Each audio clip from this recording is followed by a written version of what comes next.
আমাদের সমাজের তথাকথিত বুদ্ধিজীবী, পণ্ডিত, শিক্ষিত যারা সমাজের মধ্যে প্রথম শ্রেণীর নাগরিক হিসাবে পরিচিত, সমাজপতি, এই ধরনের এই লেভেলের কিছু মানুষ আছে। এরাও সব সময় কোরআন হাদিসের শিক্ষার ব্যাপারে একটা নেতিবাচক চিন্তাধারা মানুষের সামনে তুলে ধরে, যে এই সমস্ত পড়াশোনায় বর্তমান সময়ের চ্যালেঞ্জ মোকাবেলা করা যাবে না, এগুলো প্রগতির অন্তরায়, এগুলা দিয়ে আধুনিক যুগের সাথে তাল মিলানো যাবে না, এই সমস্ত শিক্ষা দিয়ে চলার কোনো ব্যবস্থা নাই। এমন কথা বোঝানোর জন্য পণ্ডিত নামের এক শ্রেণীর মানুষও সমাজে আছে।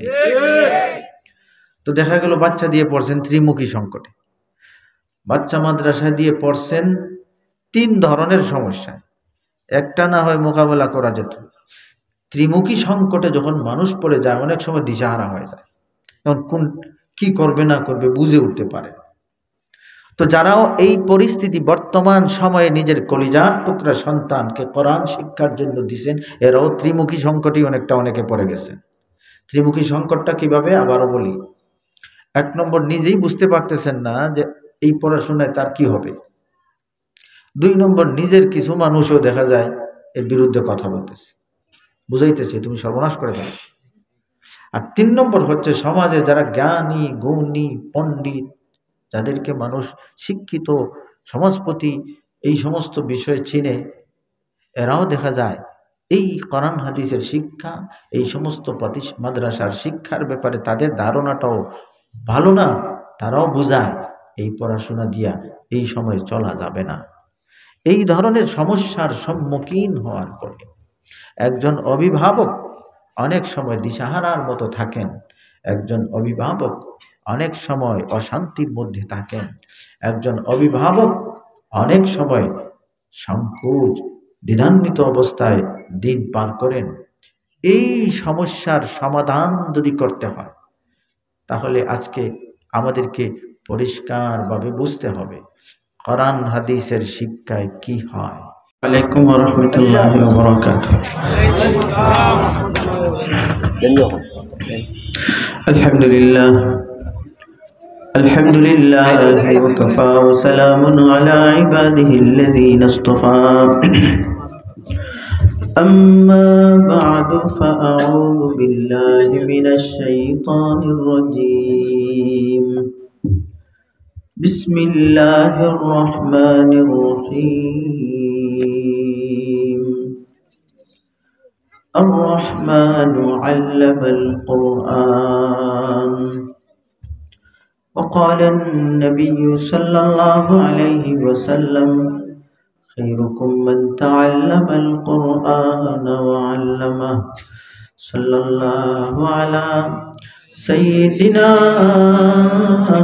ومولانا محمد وعلى آله وأصحابه وسلم. صلى الله على سيدنا ومولانا محمد وعلى آله وأصحابه وسلم. সম্মানিত সভাপতি সাহেব, হযরত উলামায়ে কেরাম, উপস্থিত দিন দরদি মুসলমান ভাই সব, পর্দার অন্তরালের মা ও বোনেরা, আল্লাহ সুবহানাহু ওয়া তাআলার অগণিত শুকরিয়া। আল্লাহ তাআলা দয়া করে এরালিয়া দারুস সুন্নাহ মাদ্রাসার উদ্যোগে আয়োজিত ৬ষ্ঠ বার্ষিক ইসলামী মহাসম্মেলনে আল্লাহ আমাদেরকে উপস্থিত হওয়ার তৌফিক দিয়েছেন। আলহামদুলিল্লাহ। ভাই আমার, উলামায়ে কেরামের জবান থেকে আপনারা মূল্যবান আলোচনা শুনেছেন। আমার পরে ইনশাআল্লাহ ধারাবাহিক বয়ান হবে। এখন অল্প সময়ের জন্য আমি আপনাদের সামনে বসেছি, সামান্য কিছু কথা বলবো, এরপর ইনশাআল্লাহ বয়ান হবে। আজকে আমি আপনাদের সামনে যে প্রসঙ্গে, যে বিষয়ে আলোচনার ইচ্ছে করেছি সেটা হচ্ছে এই যে দারুস সুন্নাহ মাদ্রাসা, এই সমস্ত মাদ্রাসায় যারা নিজের সন্তানদেরকে, বাচ্চাদেরকে পড়াশোনার জন্য দিচ্ছেন, তারা ত্রিমুখী সমস্যার সম্মুখীন হন। ত্রিমুখী সমস্যা কি? তারা নিজেরাও চিন্তা করেন যে এই সমস্ত মাদ্রাসায় পড়াশোনা যে করবে তো লাভ কি হবে? সে ইঞ্জিনিয়ার হবে না, পাইলট হবে না, বিজ্ঞানী হবে না, ডাক্তার হবে না, বড় অফিসার হবে না, এই হবে না, সেই হবে না, তো এই পড়াশোনায় কি হবে? এই ধরনের একটা খটকা তাদের অনেকের নিজেদের মধ্যে আছে যে দিলাম তো হুজুরদের কথায়, কিন্তু এই পড়াশোনায় কি হবে? তো এটা হলো একটা সংকট। আরেকটা সংকট হচ্ছে তাদের নিজেদের মধ্যে এমন কিছু মানুষ থাকে যারা এসে বোঝায় যে বাচ্চাটার মেধা ভালো ছিল, তারা যদি অন্য লাইনে পড়াইতেন তাহলে এই হতো সেই হতো, আর মাদ্রাসায় দিয়া দিয়েছেন হুজুরদের কথায়, তো ভবিষ্যৎ শেষ করে ফেলেছে। এই সমস্ত জিনিস বোঝানোর মতো নিজের মানুষও কিছু থাকে। একটা হলো নিজেরও খটকা, দিলাম তো হবে কি। এর মধ্যে আবার দেখা যায় কিছু মানুষও বুঝাইতেছেন, সর্বনাশ করে ফেলেছেন, নিজের ভবিষ্যৎ শেষ করছেন, আপনার সুখের ব্যবস্থা হতো সব নিজের হাতে শেষ করছেন। এটা হলো দ্বিতীয় সংকট, 2 নম্বর সংকট। 3 নম্বর সংকটের সম্মুখীন যেটা হন সেটা হচ্ছে আমাদের সমাজের তথাকথিত বুদ্ধিজীবী, পণ্ডিত, শিক্ষিত যারা সমাজের মধ্যে প্রথম শ্রেণীর নাগরিক হিসাবে পরিচিত, সমাজপতি, এই ধরনের এই লেভেলের কিছু মানুষ আছে। এরাও সব সময় কোরআন হাদিসের শিক্ষার ব্যাপারে একটা নেতিবাচক চিন্তাধারা মানুষের সামনে তুলে ধরে, যে এই সমস্ত পড়াশোনায় বর্তমান সময়ের চ্যালেঞ্জ মোকাবেলা করা যাবে না, এগুলো প্রগতির অন্তরায়, এগুলা দিয়ে আধুনিক যুগের সাথে তাল মিলানো যাবে না, এই সমস্ত শিক্ষা দিয়ে চলার কোনো ব্যবস্থা নাই। এমন কথা বোঝানোর জন্য পণ্ডিত নামের এক শ্রেণীর মানুষও সমাজে আছে। তো দেখা গেল বাচ্চা দিয়ে পড়ছেন ত্রিমুখী সংকটে, বাচ্চা মাদ্রাসায় দিয়ে পড়ছেন 3 ধরনের সমস্যায়, একটা না হয় মোকাবেলা করা যেত। ত্রিমুখী সংকটে যখন মানুষ পড়ে যায় অনেক সময় দিশাহারা হয়ে যায়, এখন কি করবে না করবে বুঝে উঠতে পারে। তো যারাও এই পরিস্থিতি বর্তমান সময়ে নিজের কলিজার টুকরা সন্তানকে কোরআন শিক্ষার জন্য দিয়েছেন, এরাও ত্রিমুখী সংকটই অনেকে পড়ে গেছেন। ত্রিমুখী সংকটটা কিভাবে আবারও বলি। 1 নম্বর, নিজেই বুঝতে পারতেছেন না যে এই পড়াশোনায় তার কি হবে। 2 নম্বর, নিজের কিছু মানুষও দেখা যায় এর বিরুদ্ধে কথা বলতেছে, বুঝাইতেছে তুমি সর্বনাশ করে ফেলেছ। আর 3 নম্বর হচ্ছে সমাজে যারা জ্ঞানী, গুণী, পণ্ডিত, যাদেরকে মানুষ শিক্ষিত, সমাজপতি, এই সমস্ত বিষয় চিনে, এরাও দেখা যায় এই কোরআন হাদিসের শিক্ষা, এই সমস্ত মাদ্রাসার শিক্ষার ব্যাপারে তাদের ধারণাটাও ভালো না, তারাও বুঝায় এই পড়াশোনা দিয়া এই সময় চলা যাবে না। এই ধরনের সমস্যার সম্মুখীন হওয়ার পরে একজন অভিভাবক অনেক সময় দিশাহারার মতো থাকেন, একজন অভিভাবক অনেক সময় অশান্তির মধ্যে থাকেন, একজন অভিভাবক অনেক সময় সংকোচ দ্বিধান্বিত অবস্থায় দিন পার করেন। এই সমস্যার সমাধান যদি করতে হয় তাহলে আজকে আমাদেরকে পরিষ্কারভাবে বুঝতে হবে কোরআন হাদিসের শিক্ষায় কি হয়, এই ধারণা আমাদের পরিষ্কারভাবে বোঝার দরকার আছে। আছে কি আছে না? যদি আমরা এই ব্যাপারে ক্লিয়ার ধারণা না রাখতে পারি, পরিষ্কার ধারণা না রাখতে পারি, তাইলে ত্রিমুখী সংকট থেকে বের হওয়ার রাস্তা খুঁজে পাবো না। সেজন্য আমরা একদম ক্রিস্টাল ক্লিয়ার পরিষ্কার ধারণা রাখতে হবে কোরআন হাদিসের শিক্ষা অর্জন করলে কি হবে। তো ভাইরা আমার, কি হবে সম্পর্কটা আবার 3 জায়গার সাথে আছে। যদিও আমি পুরো ব্যাখ্যায় যেতে পারবো না, আমি অল্পই কথা বলবো, কিন্তু আমি শুধু পয়েন্টটা বলতেছি। কোরআন হাদিসের শিক্ষা যারা অর্জন করতেছে, এই শিক্ষায় কি হবে বা কি লাভ হবে, কি উপকার হবে, কি ফায়দা হবে, এই কি ফায়দা হবের সম্পর্কটা আছে 3 জায়গার সাথে। কয় জায়গা? 3 জায়গা। কোন 3 জায়গা? 1 নম্বর, যে মা বাবা বাচ্চাদেরকে দিছেন, এই মা বাবার কি লাভ হবে, এটা হলো কি হবে এক জায়গা। নিজের বাচ্চাকে যে মাদ্রাসায় দিলেন, মা বাবার কি উপকার হবে, এটা হলো কি হবে 3 জায়গার এক জায়গা। 2 নম্বর হলো যে পড়াশোনা করতেছে এই বাচ্চাটার কি হবে এই পড়াশোনায়, এটা হচ্ছে কি হবে 2 নম্বর জায়গা। যে পড়াশোনা করতেছে এই পড়াশোনায় তার ফায়দাটা কি। 3 নম্বর হচ্ছে যে এই যে সমাজের মানুষ এই মাদ্রাসাগুলোতে বিভিন্নভাবে সহযোগিতা করেন, মাদ্রাসার জন্য জানে মালে সাহায্য সহযোগিতা করেন, এই বাচ্চাগুলো মাদ্রাসায় পড়লে এই সমাজের মানুষের কি ফায়দা হবে। তো কি হবে, কি উপকার হবে সম্পর্কটা কয় জায়গার সাথে? 3 জায়গার সাথে। একটা হচ্ছে মা বাবার কি উপকার হবে, 2 নম্বর যে এই শিক্ষা অর্জন করতেছে তার কি উপকার হবে এই শিক্ষায়, 3 নম্বর হচ্ছে এই শিক্ষার মাধ্যমে সমাজের কি উপকার হবে। তো দেখা গেল কি হবে সম্পর্কটা আছে 3 জায়গার সাথে।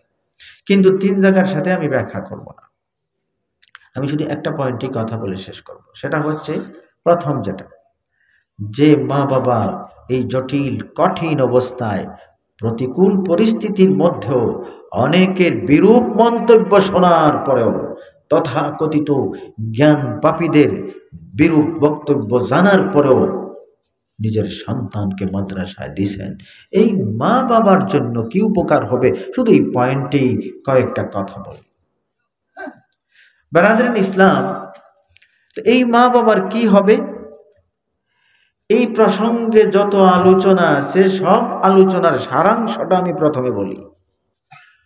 মা বাবার কি উপকার হবে যত আলোচনা আছে, সমস্ত আলোচনার সারাংশ হচ্ছে সন্তান কোরআনের শিক্ষা অর্জন করলে মা বাবার দুনিয়া আখিরাতে শান্তির ব্যবস্থা হবে। বলেন সুবহানাল্লাহ। দুনিয়া আখিরাতে লাভের ব্যবস্থা হবে, এটা হচ্ছে সব আলোচনার মূল কথা, সব আলোচনার সারাংশ এটা। কিন্তু দুনিয়া আখিরাতে কিভাবে শান্তি হবে, লাভ হবে, উপকার হবে, এটা আবার ব্যাখ্যা ছাড়া বুঝে আসবে না। সেজন্যই ব্যাখ্যার মধ্যে 5টা কথা বলি, তাহলে নিজেই হিসাব মিলাতে পারবেন দুনিয়া আখিরাতে কিভাবে শান্তির ব্যবস্থা হয়। ভাইরা আমার, ব্যাখ্যার মধ্যে 5টা কথা আমি বলবো। এর মধ্যে প্রথম হলো, এই কোরআনের শিক্ষার মাধ্যমে আপনি এমন একটা সন্তান লাভ করবেন যেই সন্তান কোনোদিন বেয়াদবি করবে না, নাফরমানি করবে না, লাল চুপ করে তাকাবে না, ধমক দিবে না, গালি দিবে না, কোনো ধরনের জুলুম করবে না, নির্যাতন করবে না, অবাধ্যতা করবে না। একটা আদর্শ সন্তান, বাধ্য সন্তান পাওয়ার ব্যবস্থা হবে। গ্যারান্টি নিতে পারে এই শিক্ষা, কোরআনের শিক্ষা যার ভিতরে থাকে, প্রকৃত ইলমে ওয়াহী যার অন্তরে থাকবে, সে বেয়াদব হতে পারে না। ভাইরা আমার, বর্তমান সমাজের মানুষেরা অনেক সন্তানকে নিয়ে অনেক মা বাবা নীরবে চোখের পানি ছাড়তেছে, বলতেও পারেন না, সইতেও পারেন না, এমন যন্ত্রণায় সমাজে অনেক মানুষ আছে, বললেও সমস্যা, নীরব থাকলেও অসুবিধা। ওয়ালাইকুম আসসালাম, মাশাআল্লাহ, তো শুনুন কথা শুনুন, একটা শেয়ার হলো, আমি আছি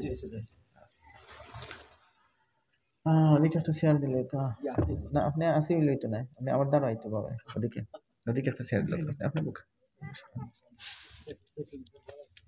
তবে রাদিয়ান ইসলাম, তো 1 নম্বর কথা হচ্ছে এমন একটা সন্তান পাওয়া যাবে যেই সন্তান বেয়াদবি করবে না। 2 নম্বর হচ্ছে এমন একটা সন্তান পাবেন যেই সন্তান ইজ্জত মারবে না, তার উসিলায় ইজ্জত বাড়ার ব্যবস্থা হবে, দুনিয়া আখিরাতে ইজ্জত বাড়ার ব্যবস্থা। 3 নম্বর হলো এমন একটা সন্তান এই শিক্ষার মাধ্যমে আপনি লাভ করবেন যেই সন্তান নিজের চাকরি, ব্যবসা, নিজের স্বার্থের চেয়েও মা বাবার খেদমতকে এত গুরুত্ব দিবে, সব স্বার্থে রাজি হবে, মা বাবার খেদমতে ত্রুটি করবে না। আজকাল সমাজে তথাকথিত পণ্ডিতদের অবস্থা দেখেন, তারা বিশাল বড় বড় শিক্ষিত, কিন্তু তাদের মা বাবা বৃদ্ধাশ্রমে দিন কাটায়। কিন্তু কোরআনের শিক্ষা যার অন্তরে আছে, নিজে না খেয়ে থাকলেও চাকরি ছাড়বে, ব্যবসা ছাড়বে, স্বার্থ ত্যাগ করবে, কিন্তু অসহায় অসুস্থ মা বাবার খেদমতে কোনো গন্ডগোল করবে না। তা 1 নম্বরে কি শুনলাম? বেয়াদবি করবে না। 2 নম্বর ইজ্জত মারবে না। 3 নম্বর খেদমতে ত্রুটি করবে না। 4 নম্বর মা বাবা কবরে যাওয়ার পরে অন্য মানুষ ভুলে গেল, এই সন্তান জীবনে ভুলবে না, যতবার হাত উঠাবে দোয়া করবে, তার দোয়ায় মা বাবা কবরে জান্নাতি শান্তিতে আরামে বিছানায় ঘুমাইবে।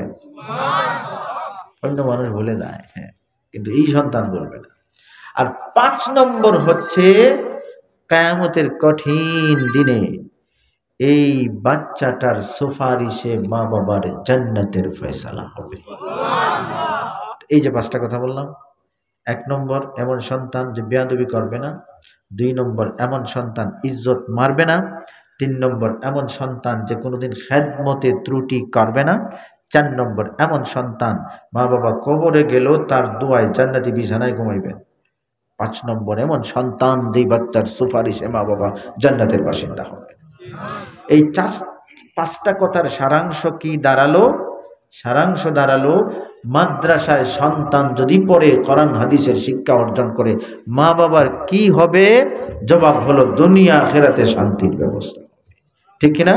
সেজন্য ভাইরা আমার, আমরা ত্রিমুখী সংকট থেকে বাঁচতে হলে এই ব্যাপারে পরিষ্কার ধারণা আমরা রাখতে হবে যে কে কি বলল এর তোয়াক্কা করে লাভ নাই। বাস্তবতার আলোকে বিচার করে আমরা আমাদের মনকে বোঝাতে হবে, আমার বাচ্চা কোরআনের শিক্ষা অর্জন করলে আমাদের দুনিয়া আখিরাতে শান্তির ব্যবস্থা হবে। মনে রাখবেন না ইনশাআল্লাহ? আল্লাহ আমাদেরকে কথাগুলো বুঝার আমলের তৌফিক দান করুন। আমিন। ওয়া আখিরু দাওয়ানা আলহামদুলিল্লাহি রাব্বিল আলামিন। মুফাসসির কোরআন হযরত মাওলানা নাসিরউদ্দিন সাহেব দামাত বারাকাতুহু তাশরীফ এনেছেন। ইনশাআল্লাহ হযরত মূল্যবান আলোচনা করবেন, আপনারা ধৈর্যের সাথে বসেন।